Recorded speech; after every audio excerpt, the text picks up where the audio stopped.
يا رسول الله قلبي يحبك.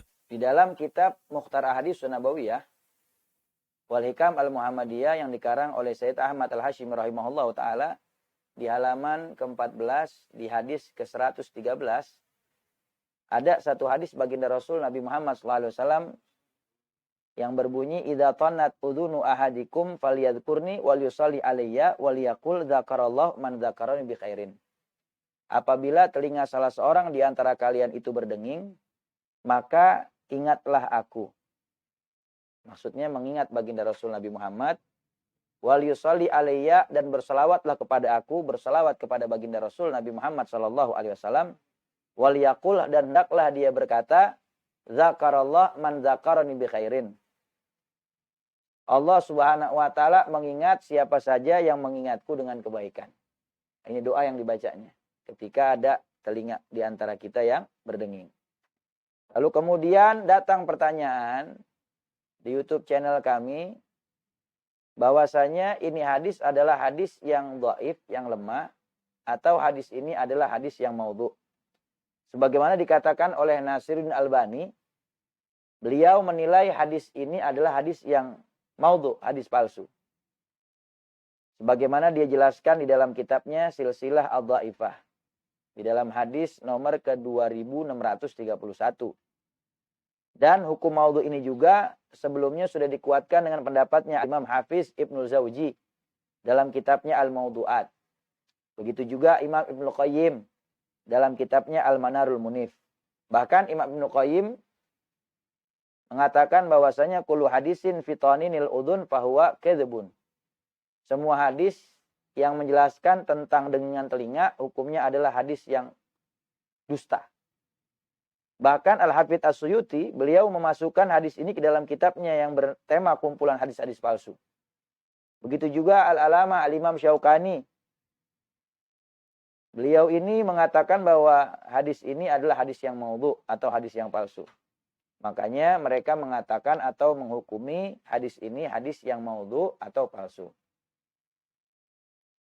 Lalu kemudian Al-Imam Zainuddin Al-Iraqi, beliau menilai ini hadis juga hadis yang dhaif. Al-Imam Syakhawi rahimahullah ta'ala, beliau juga menilai hadis ini hadis yang dhaif. Sebagaimana dinukilkan oleh beliau dalam kitab Al-Futuhatur Rabbaniyah Al-Adhkar An-Nawawiyah. Beliau katakan bahwa hadis ini adalah hadis yang dhaif. Akan tetapi mayoritas ulama di dalam mazhab Asy-Syafi'iyah, mereka menetapkan bahwasanya hadis yang dhaif atau yang lemah apabila terkait dengan fadhailul amal atau keutamaan di dalam amal-amal ibadah, maka boleh diamalkan. Dan sebagian lainnya seperti Al-Imam Al-Hafidz Ibnu Hajar rahimahullah ta'ala, beliau juga mengatakan bahwasanya hadis yang dhaif boleh digunakan untuk fadhailul amal. Akan tetapi, menurut pendapat Al-Imam Al-Haythami, hadis ini, yaitu hadis yang dikatakan tentang masalah telinga yang berdenging, termasuk daripada hadis yang hasan. Berdasarkan sanad riwayat yang ada dalam kitab Mu'jamul Kabir yang dikarang oleh Al-Imam At-Tabrani rahimahullah ta'ala.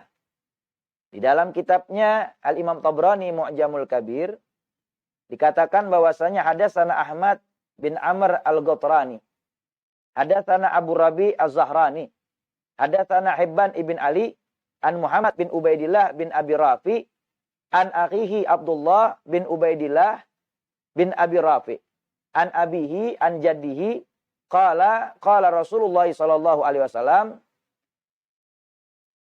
idza tannat udhunu ahadikum falyadhkurni wal yusalli alayya wal yaqul dzakarallah bi khairin man dzakarani. Jelas di dalam riwayatnya Al-Imam Tabrani di dalam kitabnya Mu'jamul Kabir bahwasanya ini hadis kata Imam Haythami tergolong hadis hasan. Rawahu Tabrani fi Thalathah, kata Imam Haythami hadis ini telah diriwayatkan oleh Imam Tabrani dalam 3 mu'jamnya. Mu'jamul Shagir, Mu'jamul Awsat, Mu'jamul Kabir. Bahwa ini hadis adalah hasan. Wal Bazar bi ikhtisarihi katsir wa isnadu Tabrani fil Kabir hasan. Bahkan hadis telinga berdenging ini juga telah diriwayatkan oleh Imam Bazar dengan ringkas sekali, dan sanad Al-Imam Tabrani di dalam kitab Mu'jamul Kabir ini tergolong hasan. Lalu kemudian Al-Imam Haythami di dalam kesimpulan menilai hadis ini hadis hasan berdasarkan riwayat daripada Imam Tabrani di dalam kitabnya Mu'jamul Kabir, disepakati juga oleh Al-Imam Munawi. Kata Imam Munawi, beliau katakan wabihi batala qaulun man za'ama dha'afahu fadlan an muwad'ihi.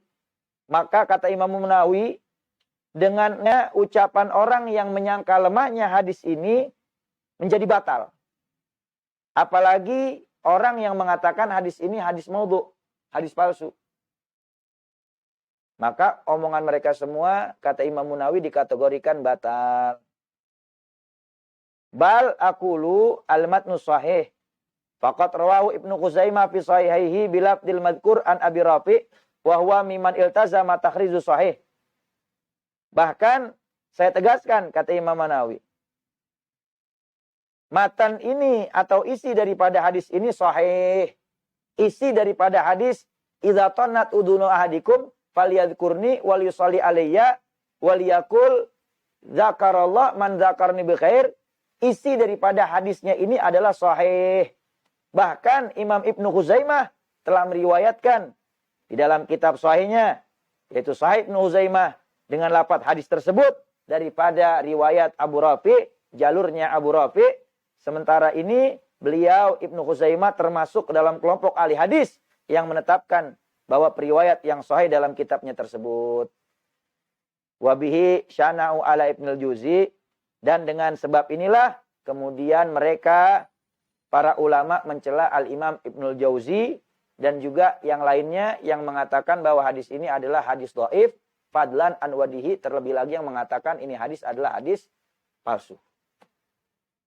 Walhasil dari inti kesemuanya, ada ulama kita yang berpendapat bahwasanya ini hadis adalah hadis hasan. Bahkan Imam Ibnu Khuzaimah di dalam sahihnya beliau mengatakan ini hadis hasan, ya. Dan saya tegaskan bahwasanya dari keseluruhan inti pembicaraan kita, ulama kita seperti Al-Imam Al-Haythami dalam kitabnya, beliau menilai hadis ini adalah hadis hasan karena merujuk daripada pendapatnya Al-Imam Tabrani, yang mana Imam Tabrani ini di dalam kitabnya Mu'jamul Shagir, Mu'jamul Awsat, Mu'jamul Kabir mengatakan bahwa hadis ini hadis hasan. Begitu juga dengan Imam Bazar menjelaskan dengan rinci. Dan riwayat Imam Tabrani dalam kitab Mu'jamul Kabir dikategorikan hasan. Bahkan disepakati juga oleh Imam Munawi bahwa batalah pendapat orang-orang yang mengatakan bahwa hadis telinga berdenging ini adalah hadis yang dhaif, lemah, apalagi yang mengatakan hadis ini adalah maudhu atau hadis palsu. Wa ala kulli hal, intinya mau mereka yang mengatakan ini hadisnya dhaif atau ini hadisnya hadis maudhu dan lain sebagainya, kita berpegang kepada pendapat ulama yang mengatakan bahwa ini hadis tergolong daripada hadis hasan. Dan seandainya memang ini hadis adalah hadis dhaif sebagaimana yang mereka katakan, maka di dalam mazhab Syafi'i ulama mengatakan hadis dhaif boleh digunakan untuk fadhailil amal, keutamaan amal. Bahkan Al-Imam Malik rahimahullah ta'ala beliau mengatakan, wallah inna ad'afal hadis ahabu ilayya min kalamil ulama. Demi Allah, sesungguhnya selemah-lemahnya hadis itu lebih aku cintai daripada perkataannya ulama. Bahkan tadi ditegaskan oleh Al-Imam Ibnu Khuzaimah bahwa matan daripada hadis tersebut, isi daripada hadis ini, yaitu hadis telinga berdenging, ini isinya adalah sahih. Maka dengan apa yang telah kita pelajari, dengan apa yang telah kita pelajari dan kita pahami, maka kita amalkan apa yang dikatakan oleh baginda Rasul Nabi Muhammad SAW. Apabila telinga kalian berdenging, maka ingatlah baginda Rasul Nabi Muhammad, lalu bersalawatlah kepada Rasulullah, Dan bacalah doa, Zakarallah man zakarani bi khair. Allah mengingat orang-orang yang mengingat aku dengan kebaikan. Maka mudah-mudahan apa yang kita amalkan beroleh pahala bagi kita dan juga mendapat ridha Allah dan Rasulnya Nabi Muhammad SAW. Amin amin ya rabbal alamin. Wallahu a'lam bishawab.